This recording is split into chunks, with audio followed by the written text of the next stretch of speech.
તમે ગુજરાતમાં નકલી પોલીસ, નકલી ડોક્ટર, નકલી કચેરીઓ વિશે સાંભળ્યું હશે, પરંતુ હવે શું નકલી ડિમોલેશન પણ થઈ શકે?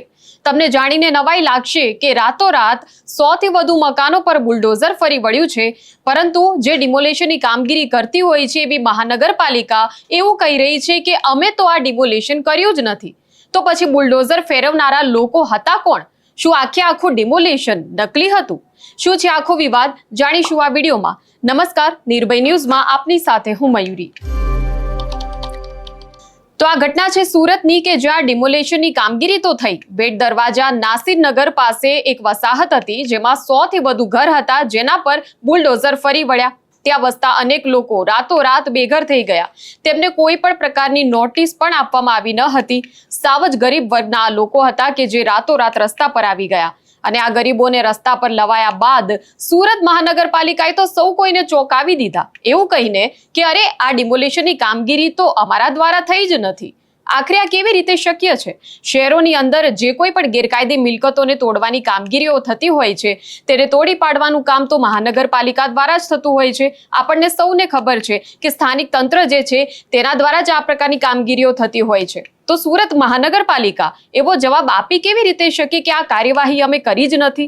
અને જો સુરત મનપા દ્વારા કામ નથી થયું તો પછી આ આખું કામ કર્યું કોણે? ડિમોલેશનમાં જેવા મશીનો વપરાતા હોય છે એ તમામ મશીનો હિટાચી, જેસીબી આ બધાનો ઉપયોગ કરીને આખી વસાહતને તોડી પાડવામાં આવી હતી. પરંતુ જો તોડી પાડનારા લોકો એ મહાનગરપાલિકાના નહોતા તો પછી એ લોકો હતા કોણ? ત્યારે પહેલા ડિમોલેશનના દ્રશ્યો પર નજર કરીએ.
ત્યારે હવે આખો આજે વિવાદ ઉભો થયો છે તેમાં ભારતીય જનતા પાર્ટીના ધારાસભ્ય વિનુ મોરડિયાની એન્ટ્રી થઈ છે.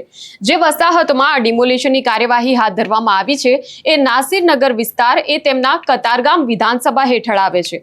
એટલે ધારાસભ્ય વિનુ મોરડિયાએ પણ એવું કહી દીધું કે તેમને ખબર નથી કે તેમના આ વિસ્તારમાં આ ડિમોલેશન કામગીરી કોણ કરી ગયું. ડિમોલેશન બાબતે શું કહેવું છે? કઈ રીતની રજૂઆત છે? તમને કઈ વાત મળી છે? કમિશનરનું શું કહેવું છે? કમિશનરશ્રીનું કહેવું છે કે આપણે કોઈ એમાં કામગીરી કરી નથી. ડિમોલેશન આપણે કર્યું નથી. ડિમોલેશનની કાર્યવાહી પણ આપણે કરી નથી.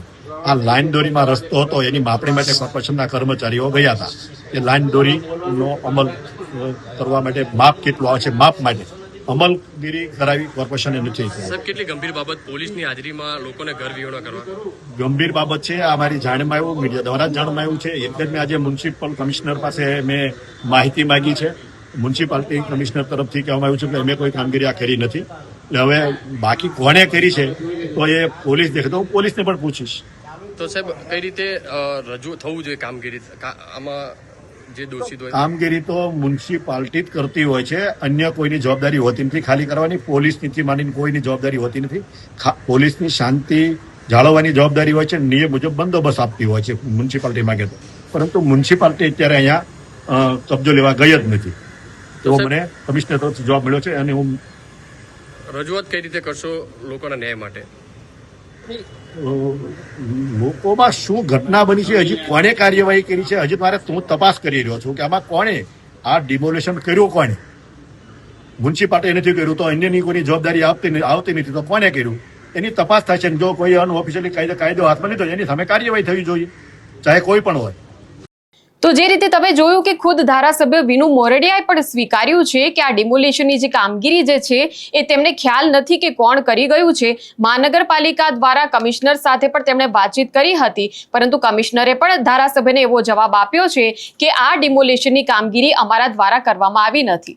ત્યારે આ ઘટનાને લઈને ઘણા સવાલ ઉઠી રહ્યા છે. જેસીબી લઈને 100 જેટલા લોકોના મકાન તોડી નાખનારા મિસ્ટર ઇન્ડિયા કોણ? બોલિવૂડ ફિલ્મનું નામ લેવું પડે છે, કેમ કે આખી ડિમોલેશનની આ કામગીરી રહસ્યમય બની ગઈ છે. આવી તો કોઈને કલ્પના પણ ન હોય કે આખું ડિમોલેશન નકલી જ નીકળશે. બનાવટી ડિમોલેશન પણ જેવી કોઈ ઘટના પણ બની શકે આ ગુજરાતમાં. શહેરના કાયદા મુજબ જ્યારે પાલિકાની હદમાં પાલિકાની પરવાનગી લીધા વગર એક ઈંટ પણ જો કોઈ વ્યક્તિ મૂકે ને તો મહાનગરપાલિકાના ઝોનના અધિકારીઓ તરત દોડતા થઈ જાય અને એ તરત જે વ્યક્તિ જે છે તેને સજા કરવામાં આવે, દંડ ફટકારવામાં આવે. અને અહીંયા આખા મકાનો જમીનદોસ્ત થઈ ગયા તો પછી અધિકારીઓને આ વાતની ખબર જ નહોતી. એક જ રટણ કરી રહ્યા છે કે ભાઈ આ કામગીરી તો અમારી છે જ નહીં. ત્યારે આખરે શા માટે મહાનગરપાલિકાના અધિકારીઓ આ પ્રકારે જવાબ આપી રહ્યા છે તે એક લોકોમાં સવાલ છે. લોકોમાં એવી પણ ચર્ચા થઈ રહી છે કે ક્યાંક આ જે અધિકારીઓ જે છે મહાનગરપાલિકાના તેમને ખ્યાલ તો હતો, પરંતુ જે ડિમોલેશન કરનારા તત્વો છે તેની સાથે અંદરખાને કોઈ મિલીભગત થઈ હોય તેવું પણ બની શકે છે. સુરતના લોકોમાં હવે આ આખી જે ઘટના છે તે ચર્ચાનો વિષય બન્યો છે, કેમ કે એક તરફ હવે ગુજરાતમાં વરસાદની શરૂઆત થવા જઈ રહી છે, વાતાવરણ પલટાઈ ગયું છે અને કોઈ જ પ્રકારની નોટિસ આપ્યા વગર ધડાધડ આ રીતે ગરીબ વર્ગના લોકોને રસ્તા પર લાવી દેવામાં આવ્યા છે. કેટલાય શ્રમિક પરિવારના લોકો હતા, અત્યંત ગરીબ પરિવારના લોકો હતા, બાળકો હતા, વૃદ્ધો હતા, મહિલાઓ હતા. પોતાની ઘરવખરીના સામાન સાથે હવે ખુલ્લા આસમાન નીચે તેઓ આવી ગયા છે. ત્યારે ધારાસભ્ય વિનુ મોરડિયાએ તો કહ્યું છે કે આ મામલે તપાસ કરવામાં આવશે. ત્યારે જોવાનું એ રહેશે કે શું ખરેખર કોઈ તપાસ હવે આ મામલે થાય છે કે કેમ, શું મહાનગરપાલિકા દ્વારા હવે કોઈ જવાબદારી લેવામાં આવે છે કે કેમ. ત્યારે આ મુદ્દે તમારું શું કહેવું છે તે કમેન્ટ સેક્શનમાં અમને જણાવશો. અને આ પ્રકારના વિડીયો માટે આપ જોતા રહો નિર્ભય ન્યૂઝ. અમારી ચેનલને લાઇક, શેર અને સબસ્ક્રાઇબ કરવાનું ભૂલશો નહીં. નમસ્કાર.